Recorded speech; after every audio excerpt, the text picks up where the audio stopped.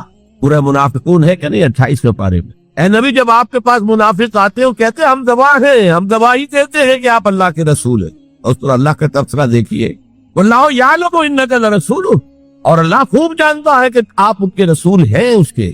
اب میں ذرا ترجمہ کیا کرتا ہوں، اللہ سے بڑھ کر کس کو معلوم ہے کہ آپ اللہ کے رسول ہیں؟ لیکن واللہ یشہد ان المنافقین لکاذبون، اللہ گواہی دیتا یہ منافق جھوٹے۔